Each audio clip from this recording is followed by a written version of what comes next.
Welcome back to TV3Newday, and we're live across the world on DSTV channel 279.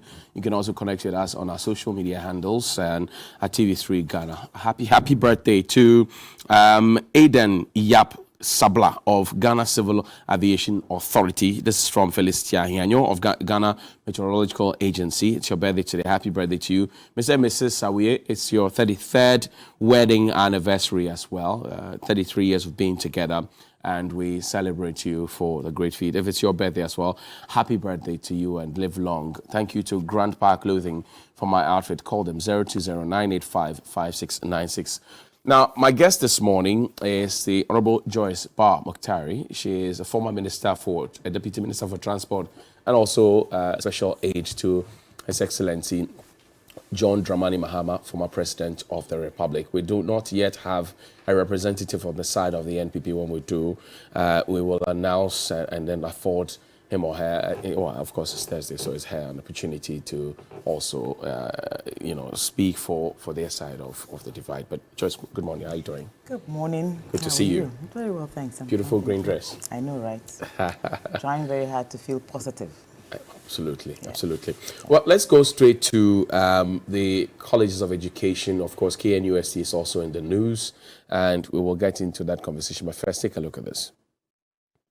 The government has released 67,942,652 CDs to colleges of education.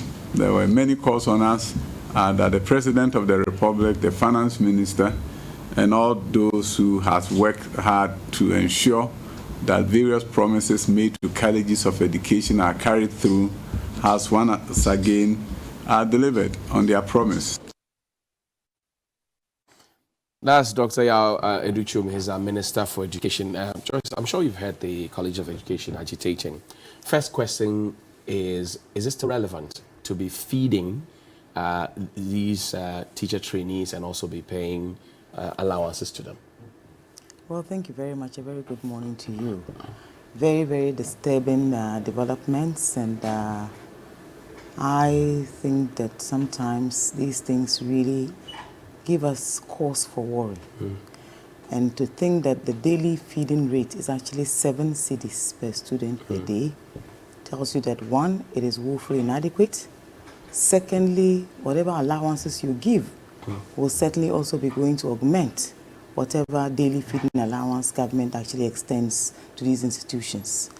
But what I think we need to be focusing on is why they must always resort to these levels of blackmail to be able to get their demands satisfied. Right. Then, of course, we also have to look at what the reasons are for these delays, actually. I think that sometimes it is the over-politicization of these issues that have led us where we are. I would have loved to answer very freely why we should even be paying these allowances. I know, for example, that in 2015, in the run-up to the 2016 election, for example, we had very, very, very, very deep debates about this matter, whether or not we should convert it into a student loan, where students in these colleges could, like other students, access a student loan facility. The student loan trust fund was actually restructured and given additional resources to satisfy the demands of all of these students, whether you are in the university or in the colleges of education, so at least tertiary students per se will be able to access these funds. And a new act was actually introduced to support that proposition. I think that as a policy, it was actually what we required at the time. And then, of course, the partisanship kicked in, and naturally, this is money that comes from the state to support students. Some of them literally depend on those monies, and sometimes some have absolutely nothing. Don't forget that a lot of students actually live below the poverty line. And so when we extend these allowances, there's always a certain background to the introduction of these policies. And at the time when these colleges of education were granted these dispensations, it was one because we wanted to encourage more persons to go to these colleges, to train additional teachers to support the growing network of schools across the country. So this was actually to encourage them, first and foremost, to come to school and to stay in school. So it was a form of support extended by the state to But these do we students. have the capacity now as a country? Well, I think that is where I'm actually coming down to. That the fact that these challenges are currently becoming very, very, very innocuous also leads us, or it dovetails into a conversation about whether or not this is also something that is in the long term sustainable. I know that most of our manifestos in 2020, for example, indicated that we'll be maintaining the teacher trainee allowances and of course the nursing training allowances as well. But you and I both know that the majority of these nurses who are trained on these bursaries leave the country immediately they finish the training and seek greener pastures elsewhere. Now some of these teachers too are leaving for other parts where they are better paid and now better resourced. So the question now is whether or not we want to take off the partisanship and have a debate about whether we should continue even to pay out these bursaries to these students. But be that as it may, there are also budgetary constraints. And I've just cross-checked that actually in 2022, the budget that has just been passed, the Education Ministry, which actually receives always the biggest component of the budget, received 12.9%, or was allocated 12.9% of its budgetary requirements. And then, of course, the year before 2022, they only received 14%. One, that is also woefully inadequate. So certainly they do not have enough resources even to go around. So I think that the reasons why all of these associations and groupings will now take up arms and literally blackmail government into this position is because we have overly reduced the conversation to a very political one. But we all know that currently we are struggling under totally unsustainable debt. And I believe that our debt to GDP this morning is about 81.1%, coming down probably from 86%. Inflation is at an all-time high, and cost of living has gone very, very high. So sometimes it is almost impossible for us as citizens or stakeholders to start to debate the need for some of these resources. But a promise is a promise. Exactly. And when you make a promise of this kind, and when it becomes a very politically divisive issue, and of course leads you into government, know that people will demand their pound of flesh. And I think that right now is a time for them to demand payback, more or less. So I think that it is also because most of these promises are usually not well thought through. And so it becomes a matter of whether or not we win, and then we can decide how we intend to fund these promises, how we intend to sustain them. There's actually no blueprint. If you ask today for a blueprint on how we intend to even provide sustenance to these allowances, no ministry can give you one. And of course, we've just come out of a very, very difficult period, and government itself currently is almost down and out on all of its ideas. Our economy is currently the government will disagree with you. Initiatives according to President Akufo-Addo, Vice President Paul we're bouncing back with those. You know, in terms of bouncing back, I have no doubt to my mind that every effort will be made to at least bring us back to a certain trajectory where we can at least be okay enough to survive. But we also do know that everybody the world over has decried Ghana's rising debt and its unsustainable levels. Indeed, yesterday at the spring meetings of the World Bank president had cause even to recommend a credit committee be set up to discuss Ghana's debt and Ghana's loans. He decried the fact that most of these Euro bonds that we actually go for are one-term funding opportunities, and usually we do not use them as effectively and efficiently as we should. They have also decried the single source procurement that has actually become the bane of the administration. I think that we usually maybe belabor the points too much. In terms of the downturn of the economy, I don't think that anybody is in any cahoots about where we are. That we have actually now reduced the conversation to whether or not we are going to recover is another subject matter. But the fact that Ghana's debt is currently unsustainable is a fact that every good citizen must be worried about. I hear you. Akosua Menu is joining us as Deputy CEO for the National Youth Authority. Akosua, good morning. Welcome. Good morning. How are you doing? I'm well. Great. Good to see you. Good to see you. Great. So we've been having a conversation about the teacher trainees and We'll come to the tech situation shortly. But have we gotten to the point where we need to relook at these allowances and these feeding, shall I call them opportunities for the students? Have we gotten to that point? Good morning, Johnny. It's good to see you. Good morning to my big sister Joyce. I'm sorry for okay. I actually was around the corner, but I think I got the time wrong. Anyway, Sorry about that. the question about have we gotten to the point where we have to relook allowances? I think one of the things that often comes to bear when concerns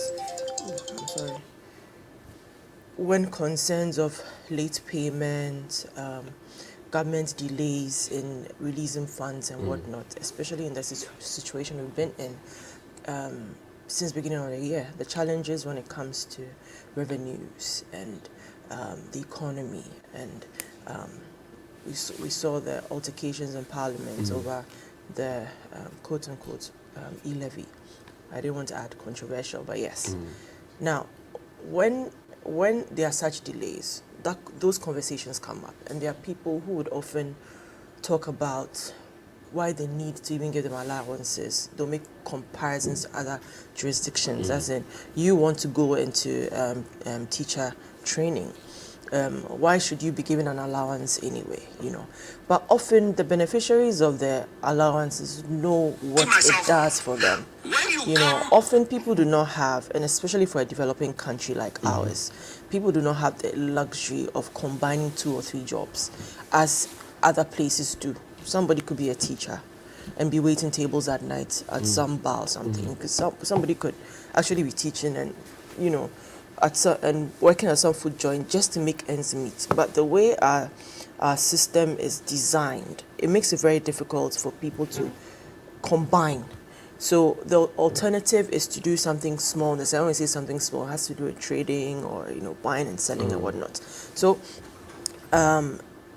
it's easy to dismiss on the basis of it is not necessary to give somebody a stipend or allowance, but often you'd realize that the backgrounds of the people that even go into these teacher training, programs or whatnot, it's like some of them are left without option. They feel like this is an alternative, and not necessarily because they have a passion for it. So, and let's not forget that even allowances became quite a debate leading up to an election, where for us, it was even for nursing and teacher training allowances, the promise was made that we will make sure that we meet that demand. And it's not because of a promise you want to keep per se. It's feedback on the impact of those things on the people that benefit from it. So it's easy to... But the quantum of money given to them, does it really scratch them where they itch? So, for instance, if we take something like NAPCO, right? Johnny, 700 cedis might be your full allowance for the week, going back and forth. I don't know where you live. I'm not a big man like that. I'm saying it is not about a big man. I'm saying given the distance of where you live, some people end up spending half of their salaries on transportation. Right. And it's easy to say, why don't you move closer to where you work? But sometimes where you work is not your permanent spot. You probably move around every couple of years or something, right?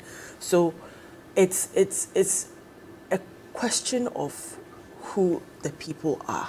So even though it might seem nothing to you, or it might be someone's lunch money for a week or something, it's actually someone's means to an end where they can actually budget and make considerations for a whole month based on it.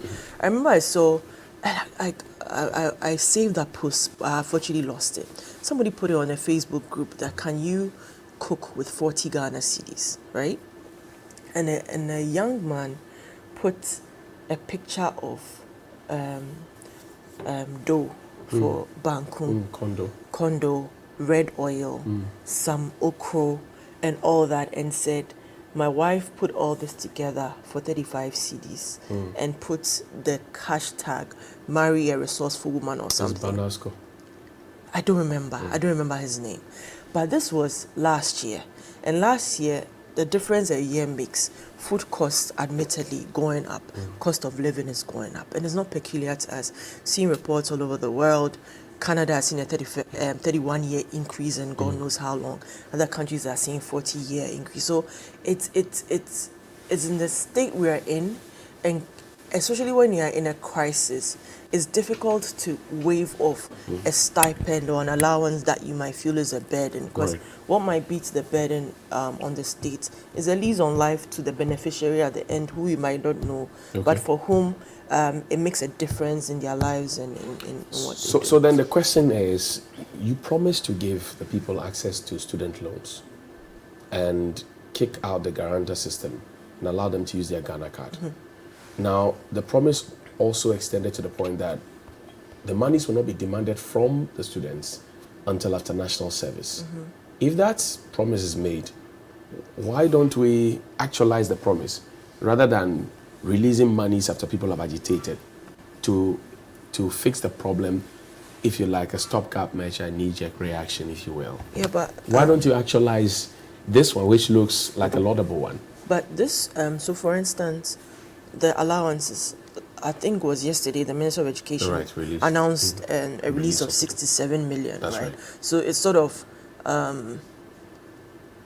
held the problem or solved the problem somewhat. But then there are admittedly, there are issues with late disbursement of funds, and it affects the school system and cycle and whatever.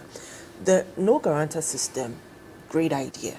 I mean, I remember taking a SNID loan. Same here. When I was in Legon, and I think paying it off. I remember paying it off, and the stress to pay it off, actually. Thankfully, at the time, I was in a building where SNIT was 2 floors up, so it was easy for me to climb up, and try and make, correct the issues. But we would agree that a seamless system makes it easy for people. Decentralizing it makes it easy for people and young people everywhere. And it would help that, especially now, that in releasing it, that could be the consideration, but the modality could also be an issue. But you have 2 years to actualize this. Modality Johnny, is 2 years. I would agree that a promise is a promise, and you're supposed to keep a promise. That's right. But it is hinged on the times we're in. So there are challenges. Most of the things that we often promise are resource sapping. And yes, I would agree with my big sister here when she says, often the promises almost seem as if it wasn't well thought out. But the MPP is a market-oriented party. There are certain considerations that are made and decisions taken that for most people will seem as if you're just making promises. So but then it's feedback. It's feedback. But in terms of what is holding us off, I would lie if I say I know the reasons now. I'd probably have to revert and dig deeper and get some answers. I hear you. But often, when we do say something, we follow through with it. It might tarry, it might drag, but eventually we make it happen. And often also, there are teething problems with some of these initiatives when we roll out. It's no different with free SHS. I would say that the no guarantor system is a major flagship policy for students everywhere. So it's exciting that you don't have to find out who the guarantors are. I remember even with my guarantor, I think I needed 3 guarantors. That's right. And 2 of them I didn't even know them. So a couple of years ago, it was my dad that said, so and so is turning 60 or so, and she was one of your guarantors, and I was like, wow, I didn't even know who that person is. So if you don't have parents or that have that kind of connection to find people for you, can you imagine a young person somewhere, teacher Mante, Kwame Dan, so like where are they going to find those guarantors that are in good standing to endorse? Well, that's the more reason you should speed this up for them to get it. I would say that it won't have to be about the process. It would definitely be tied to funding at this point. And government has not been shy about saying that there are issues and challenges with resources. And we've and one of the issues way back in January when Minister of Finance announced that they were going to cut backs on expenditure and other things, somehow it wasn't major news. That's often the consideration I ask, that what is the value of journalism if that is not the topic on the table? But then months later, when government says, oh, we're cutting back on something, it's like, oh, you are now listening to us. No, it was said in January. Maybe you missed it, but it was there. So these are some of the things that, yes, by and large, there's an issue. We'd like to speed it up, but the funding is not there. There's this conversation about what the allowances and the feeding grants, what problems they solve. You just alluded to the fact that some people see it as an alternative, as an opportunity. They use it as a launch pad to get into other professions. So why don't we let them commit to a certain, responsibility, rather than say we're giving them food, breakfast, lunch, supper, we're giving them allowances, when we know that a majority of these nurses and these teachers will not get back to the classrooms? No, so I think when it comes to the nurses, there was something they used to call bonding. Right? So for some of them, you are tied to a certain service for a couple of years. And people have talked about how it's almost punitive or unfair.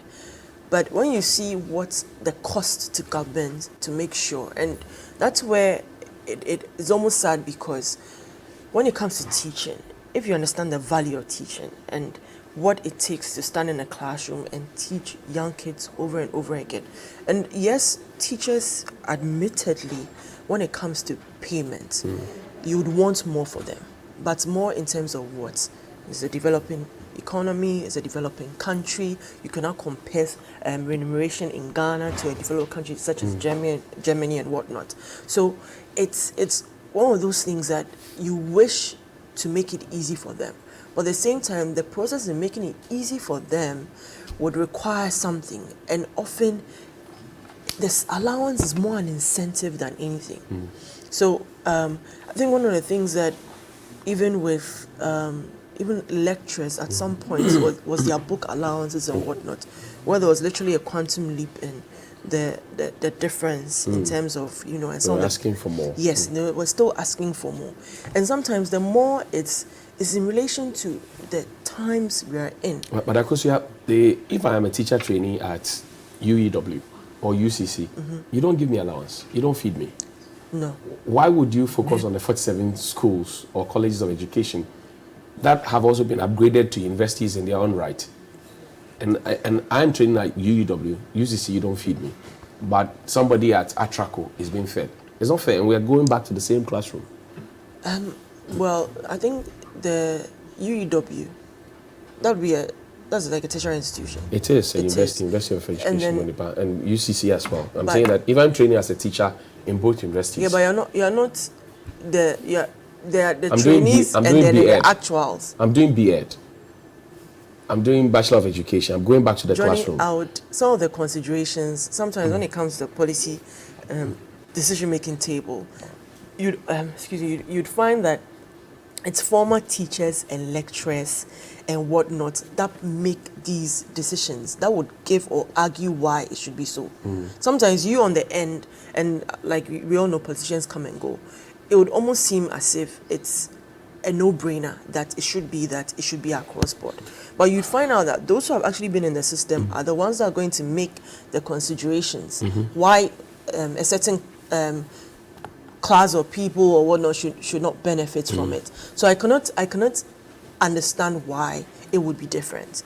But for the bottom line for this is, most of the time the arguments are that it's more an incentive than a reward for them. And I'm saying, what is the incentive trying to cure or solve? What problem is it trying to solve? I think that for the incentive, it makes some sort of reduces. And this is where I don't have data. I would say that maybe it reduces attrition rates. Okay. It could be. I may be wrong, but off the top of my head, that is what would be a one, stop measure to say, we are not getting people into this. Let's find ways. Like a couple of years ago, I think it was 2019 or so, there was this big conversation about the Ga language, phasing out of schools because they couldn't get Ga teachers, right? So when you're going to take a decision, how do we get people to study Ga and whatnot? It might be that there's some sort of bonus or something that will come with it, just because people are not interested in that part. So when people decide to take interest, what would you hold them to, or what would you use to motivate them to study, just so the language doesn't vanish in the system? Choice. You've heard Akosia's responses. I think that, Akosia has tried very hard, but basically you do know that she struggled through trying to explain this. And it is not just about PINCOF, it is UTAG, it's CTAG, and I know CLOSAG is also knocking presently. And it is all these knee-jerk reactions that actually don't help. And I think that what maybe Akosia and I are probably agreeing on, but she's refusing to couch it in the words that I have used, is that these are conversations that actually should be devoid of extreme partisanship. And I think she admits largely that even if this is a promise that you made and you are currently having challenges, there's a way you go back to the negotiation table. Right. There's a way you start a conversation with the beneficiaries who will be most affected. There's even a way that you can even eat humble pie and admit that, look, this was always a struggle, and now we appreciate it. Let's call a stakeholder engagement and find out what the best way is under the current circumstances. But yes, I know that sometimes because of our overly partisan environment, it's not so easy, especially for government communicators, to speak very dispassionately about some of these matters. But I can tell exactly where Akosia is coming from. Look, bonding, guarantor systems, all of them are the same. The reason why you would probably sign a bond is because you want to be sure that when you're trained, you will stay here and whoever your beneficiaries are would actually benefit from the training you've been given. The guarantor system was also because mostly once students finished, they left. And so what it meant was that largely the SNIT facilities would actually not be able to be reimbursed. Right. I think that even today, for whatever reason, most of these loan facilities from Maslow, from wherever, you can't just walk in with a Ghana card and take a loan and leave. It is not even realistic. You know, that is why I keep saying it is only because we usually do not think carefully through some of these promises. But the argument has been made that, well, your biometrics have been captured. Your TIN is there. Yes. Your digital address is there. Yes. You have everything about you there. Yes. So you are easily traceable. But you also know that there are many people who do not exist in these in the parameters you've just spoken about. There are communities in Ghana where there is no digital address that works there at all. And if you go back and cross-check on the data regarding the numbers of these students who go to these institutions and facilities, most of them are from urban to rural communities largely. And so most often than not, these things you speak of do not work there. I also know the Ghana card is actually a very relatively new introduction. And in fact, we had to receive a full communication from government about the fact that banks were now willing to accept it as a document of identity. So there are also other legal parameters to these things. Because remember, for example, that if a bank doesn't have the full data, there's no way they can accept it.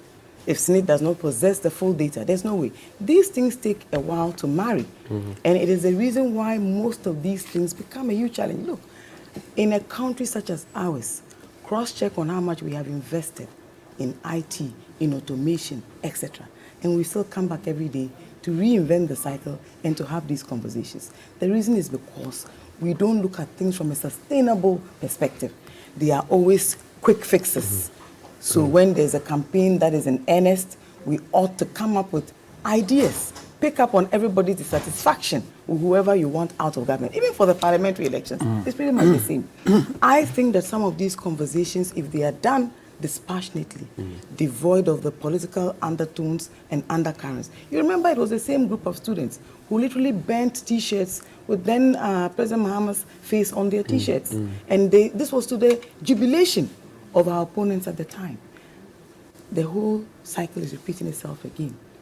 And so we should start to look at these things in a way that is sustainable. I listened to one of your experts who spoke about the fact that maybe there should be a contracts for our leaders to sign. I think maybe it is something that is worth exploring. I mean, personally, I think that we should be able to hold leaders also to their promises and even challenge the implementation. But is that not why the NDPC is existent? So it can have a national blueprint, and then NPP, NDC, CPP, PPP, everybody can plug in. But you and I both know why these things have failed to work. And when you look at the last 40-year plan that was launched by the NDPC, even the subsequent chairman of the NDPC, who was appointed by the MPP, actually admitted that it was a fantastic document. But in terms of implementation, a ruling government will probably likewise insist on their manifesto first and foremost. But you see, even with the manifestos, most of the things in the manifestos, you'll find that they tally with what the NDPC is proposing. The NDPC even goes further to back it with research, with data and statistics, which will serve as a guide. And you see, if a conversation is coming from a body such as the NDPC, can you imagine? People are willing and most likely to buy into it. But when it's becoming from these very partisan voices, then all the insipid and innocuous things will come up. You know, I personally have this view that it is time for even the ruling government maybe to shift its position. Come to a center where you now have to rethink some of these promises, irrespective. That our debt to GDP is currently at an unsustainable level and everything must be done. Look, we are in a situation where our leaders must preach austerity. Can that work for a country where NDC wins power, the next day campaigns have started, MPP wins power, the next day campaigns have started? It is the reason why we are where we are. And as I said, every objective and well-meaning citizen will admit that it is this overly partisan environment that has led up. I mean, ask yourself, President Mahama and President Akufo-Addo were both parliamentarians at the same time. They had conversations about bills, about laws, about legislation, and many other matters that affect all of us. And I didn't see that at the time they were enemies on any front. Why would they both become leaders, or one leave after the other, and cannot even judge on any matter? And let me tell you, at the time when there were challenges with this e-levy, for example, that is when government was seeking a certain bipartisan conversation. Was it because there were these serious difficulties with its inability to pass the e-levy? So sometimes we should not wait till we have these challenges. Thank you very much indeed. My guest in studio, Joyce Bawumia. She's former Deputy Minister for Transport and also Special Aid to H.E. John Dramani Mahama, Ghana's former president. And Akosua Menu is Deputy CEO of the National Youth Authority. Before the break, you had heard from Mrs. Bawumia. Now we'll hear from Akosua. So between policy and strategy, how do we draw ourselves to the center and streamline so that we don't have some of these conversations? Between policy and strategy, I think one of the things that we have to be very, it has to be data-driven, especially, because policy cohesion sometimes is a problem, where it could be that the agency rolling out or the institution that is championing it is not synergizing with other relevant bodies. It happens. Right. And something I agree with when Joyce was saying, though, was that we politicize a lot. And sometimes the value of what we are doing is lost just because of how we articulate it. But often the beneficiaries, the real beneficiaries, do not have the platform to come and sit and talk about what the impact is on their lives. So the policy could sound great, implementation could be off. The policy, it's spot on. Implementation is where we drop the ball. And there was this joke about when Ghanaians go for conferences and whatnot, when it comes to ideas, the Ghanaians in the room are brilliant. And then when it comes to execution, that is where they... The delegation. The delegation. And when it comes to execution or implementation, that's where Ghanaians leave the chat. Right. It's this running joke.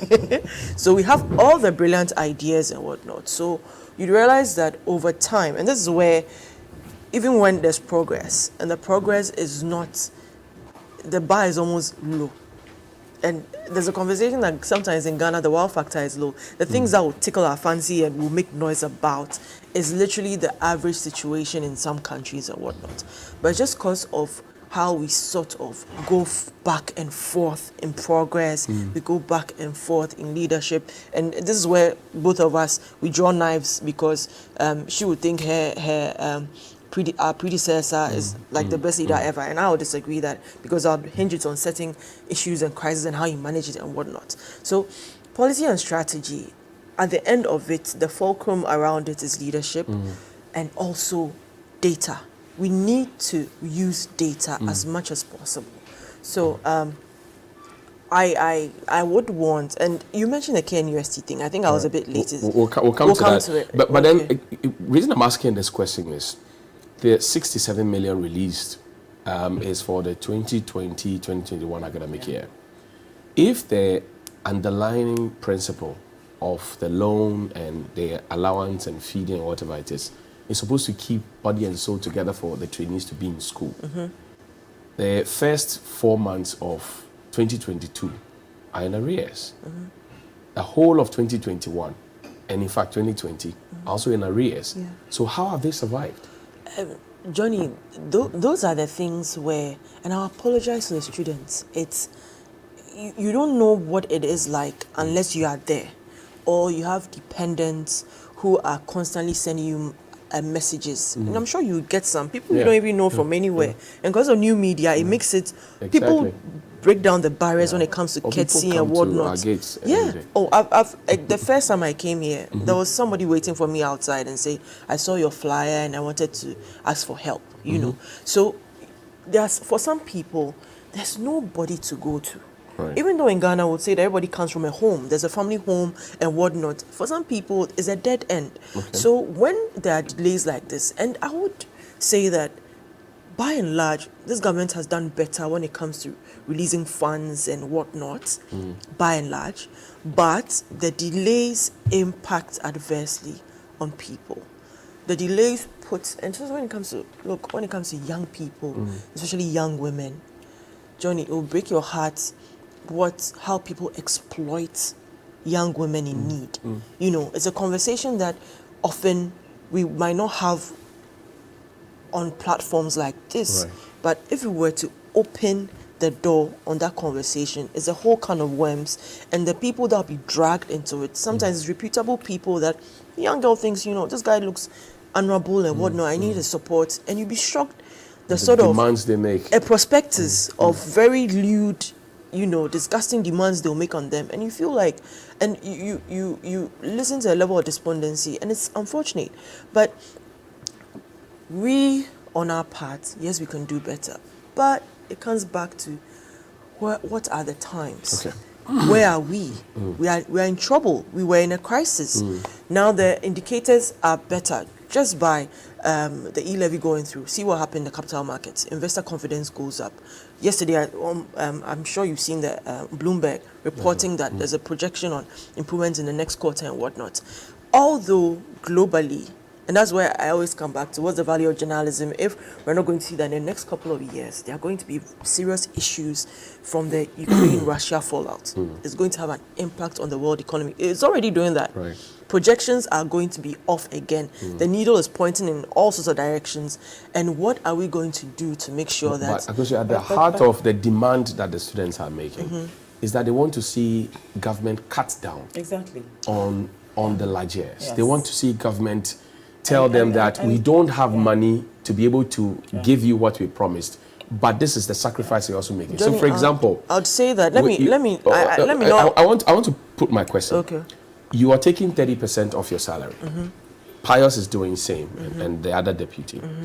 Where are you putting the money, and how do the people track the money, and what are you going to use the money for, so that people see that this is your commitment to they also being asked to be committed. You get the conversation. So the conversation when it comes to the cutting, and the cutting is there's a certain perception which unfortunately persons in government, outside of it, politicians or whatever, we've painted, that sort of perception where it looks like a political appointee is earning better than anybody else. That the tag deputy CEO or CEO invariably means that you are earning a 5 or 6 digit salary, right? You'd be surprised that a director in a state agency somewhere, and Joyce would know this, would earn more than somebody tagged a CEO in some agency. I'll give you an example. I don't want to mention salaries, but Kofi Ofosu, before he moved to NEIP at ADC, the salary was woefully inadequate in the sense that there's a certain entitlement. There's a certain entitlement where people feel like, and this is a politics, where they feel like they put you in a position of power. So when they show up at your door and ask you for and sometimes like somebody can just send you a message. Oh, hello, I tried to raise money for my fees, but I was unable to. I'm left with 3,000 Ghana cedis. Can you help me? And she gets those messages too, I know for sure. Right. And you wonder, like, I don't know you. Do you get it? I could help you. But even the entitlement and the tone in which that demand is made, right? And you can't get that money anywhere but from your salary. And for some of us, we budget. So out of your salary, outside of your core bills that you have to pay, outside of the family considerations you have to make, it's a percentage that you have to make for these political activities. And sometimes even the bigger you are, or the more nice you are, and sometimes you're not nice as in you're a likable person, but you're accessible just because you are courteous. Right. So it's easy for somebody to send a message to Joyce and get a response, for them to send to another colleague of hers who would mind it. But the truth is that other colleague might be earning way more than she is. So there's always pressure on some of the people that are, So when it comes to the question of where would that cut come from? Yes, it's a good question. Where would it go? What would it be used for? How do we track the money? It's a good question. There are some, we all know some appointees are not being paid from controller. Some are paid from IGFs in their own agencies. Right. So, and that modality is being spelled out. I know the Ministry of Finance is working with SIGA. The SIGA boss has constantly been conditioning us on how to help make the process seamless, because it's going to kick off in May. So we still have a couple of weeks to go in rolling out. Right. But the thing is, when it comes to the cut, it's easier because controller, it's easy to run a system and do the deduction. So if there's a balance sheet, or even I'll use a simple thing as an Excel sheet, and I don't think it's an Excel sheet they use. But if you run it through, the cut is made. Right. But that cut is not necessarily money lying down. It's actually knocking off debt that's already outstanding and which seems to pile up just because of certain obligations that we are supposed to meet. But show us where the money is going. If we're doing a family susu, we should know where the family piggy box is and where everybody drops theirs. So at the end of a week, we can open it and say, this is how much savings we made. I would say and this is what we're going to use it for. I would say that even with the assemblies and levies and whatever that I don't think that revenue targets are being met per se. Revenue targets are not being met.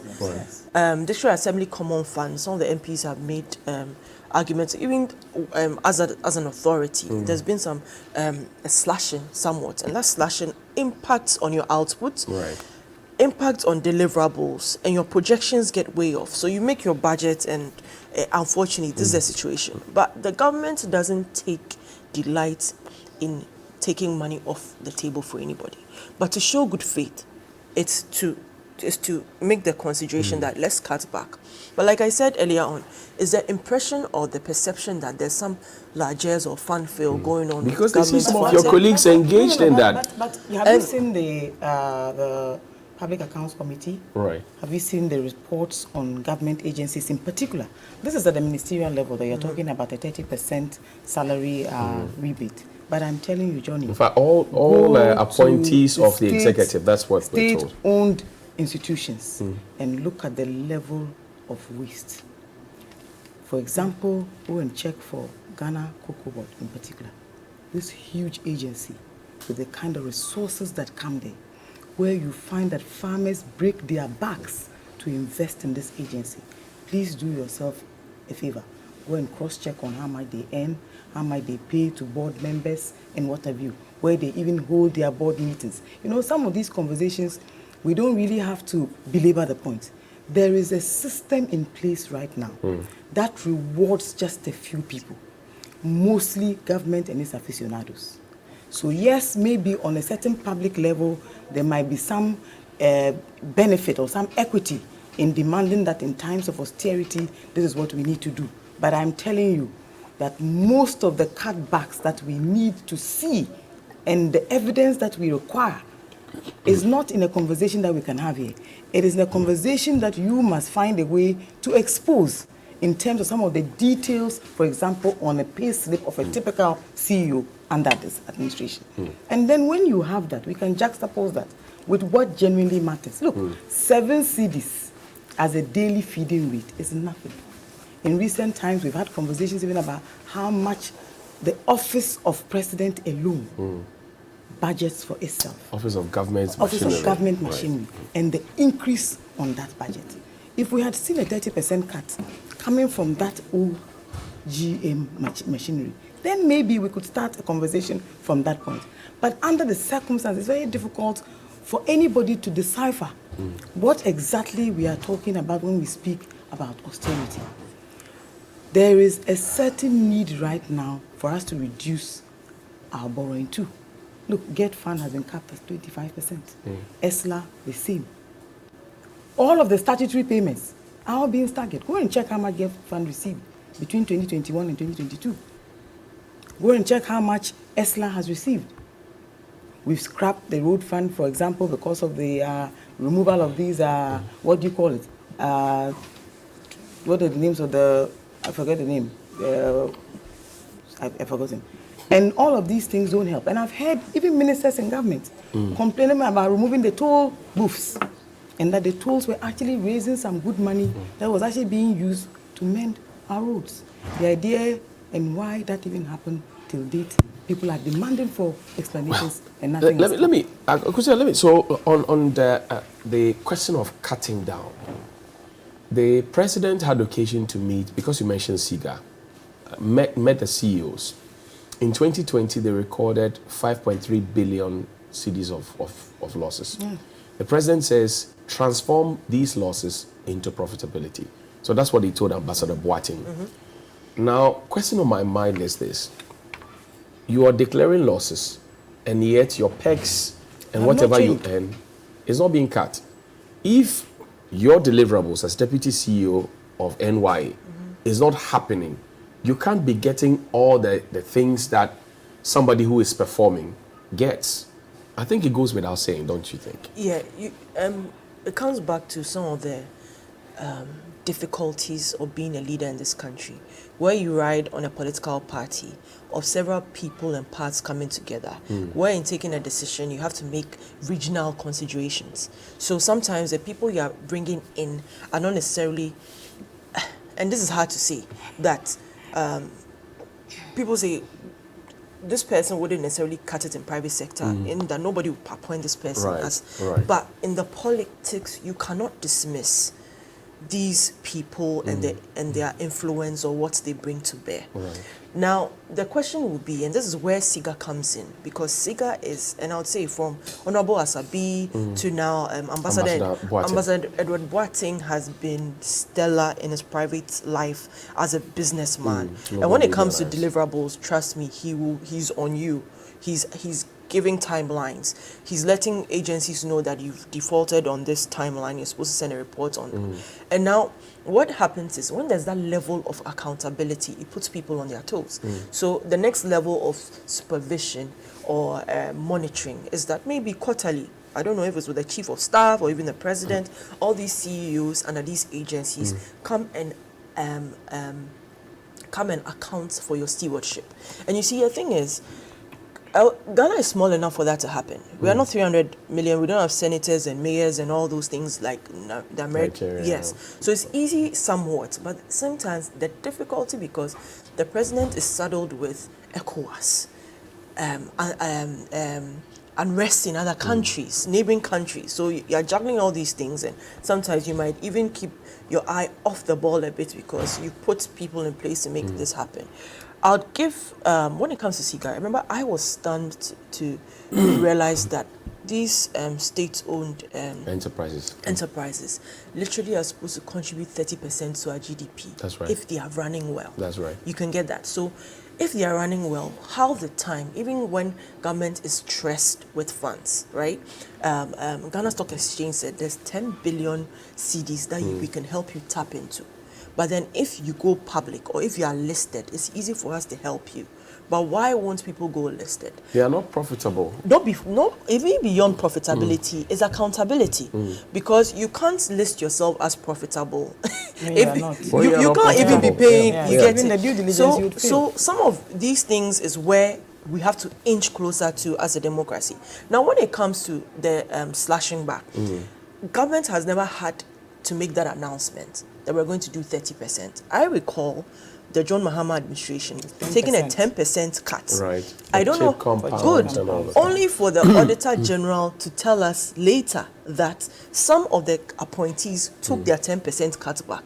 I don't know if you heard this. I remember that. So then again, we've seen it could be like playing to the gallery. And it's a prime example. You said 10%. We are saying 30%. So we are now in a position to make sure that we follow through on the 30%. We are transparent. But the NDC has made the argument that, look, we took 10%. We built chip compounds. You can see them. Oh, what Johnny, are you using yours for? Johnny, if you took 10%, the stories checked out. MTN builds chips compounds.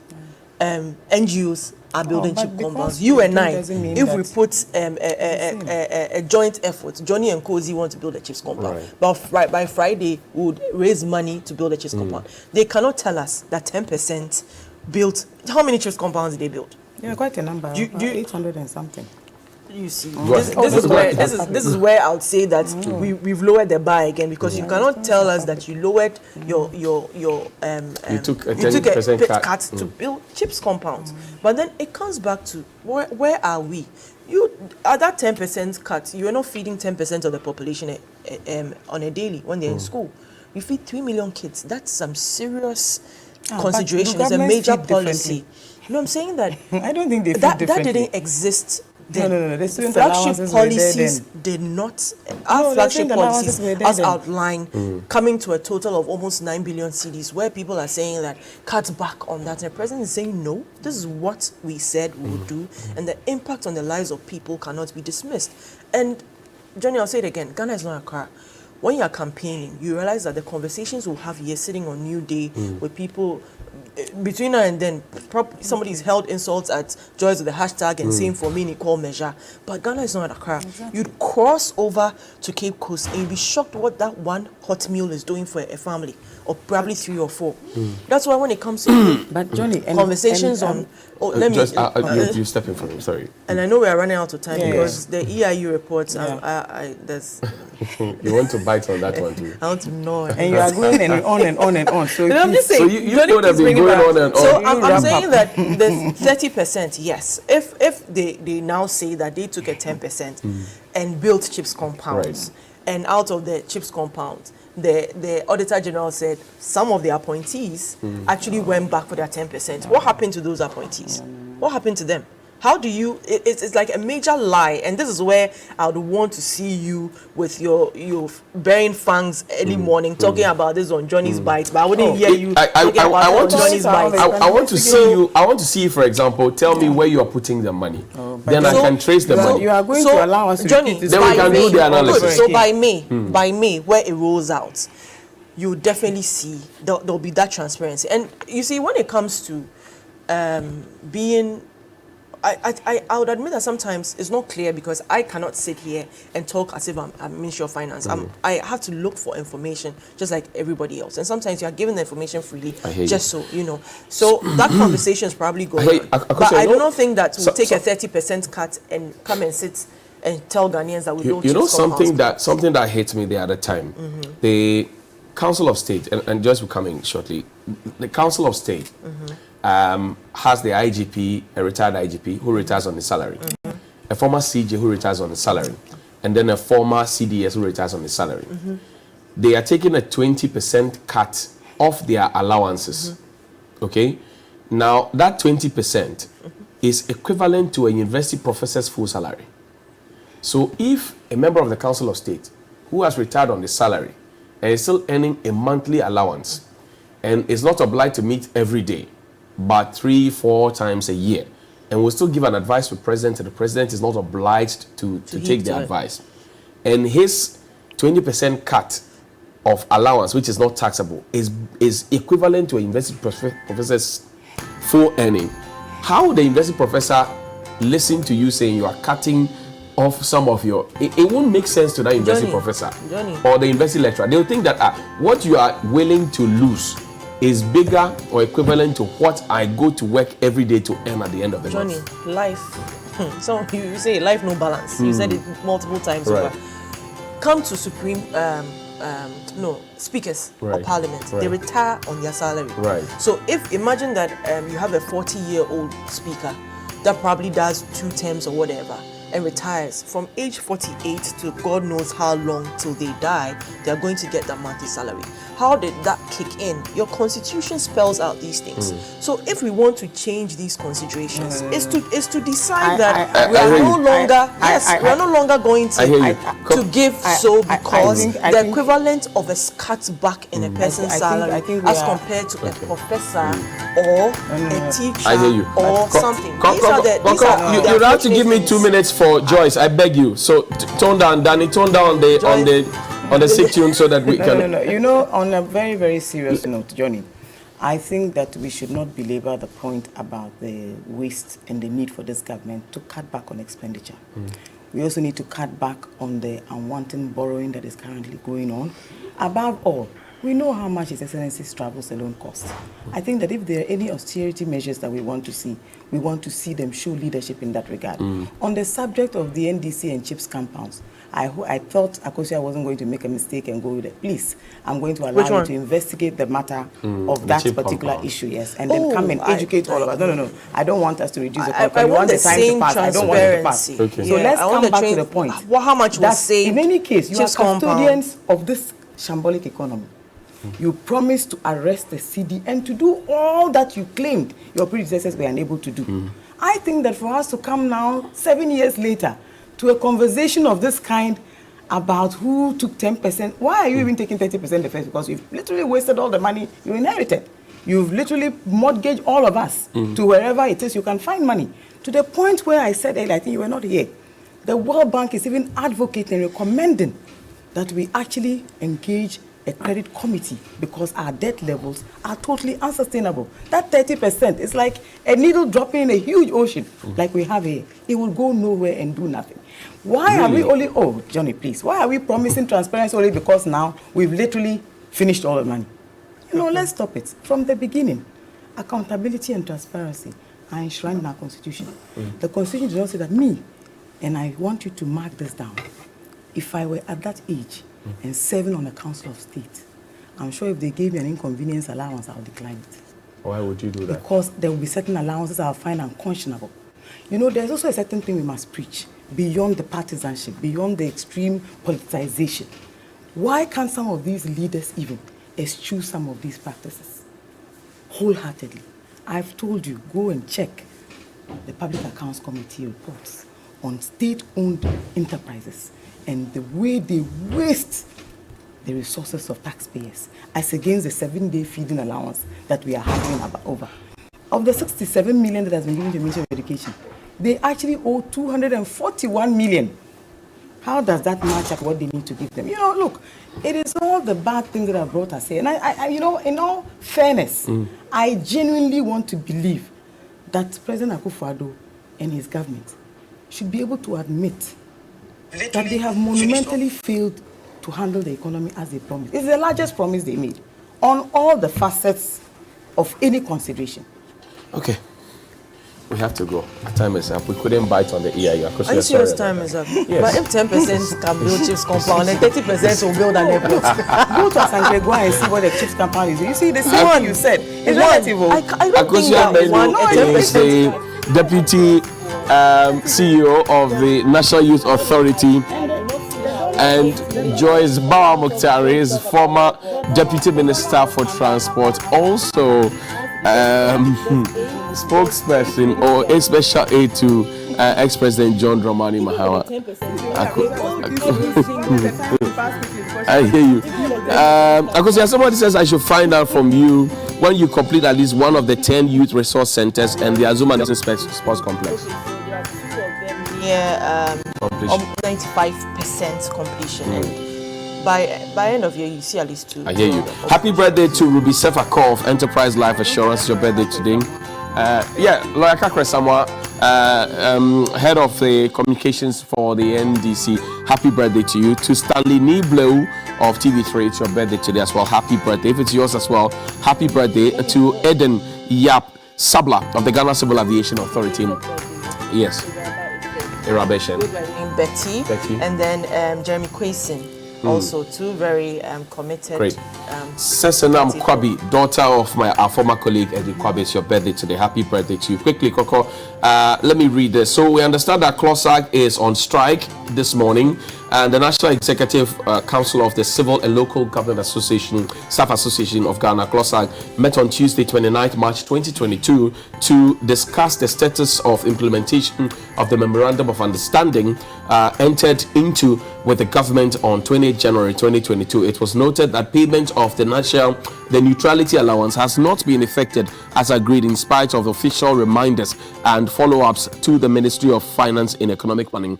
The National Executive Committee therefore decided that CLOSAG should embark on industrial action to press home its demand for the implementation of the MOU. Notice has therefore been served on the National Labour Commission, the Civil Service Council, and the Local Government Service, which copies to the Honourable Senior Presidential Advisor, Honourable Minister for National Security, and the Honourable Minister for Employment and Labour Relations that association will proceed on strike from the 21st of April 2022. That's today. So they are effectively on strike. I've seen another memo to the regional directors to ensure that. Ladies, thank you very much indeed. Always a pleasure to hang out with you. We'll see you after the break. There's sports. We'll have a conversation about the Salt City, a documentary we did about the Songo Salt project. We understand that there's some traditional leaders there who are not too excited about it, even though Parliament has ratified it. And on the 7th of January 2021, the President of the Republic gave his full blessing for that project to happen. What is the noise about? And will the traditional authorities rather not focus on getting the livelihoods of the people made better through that project? We'll see you after the break.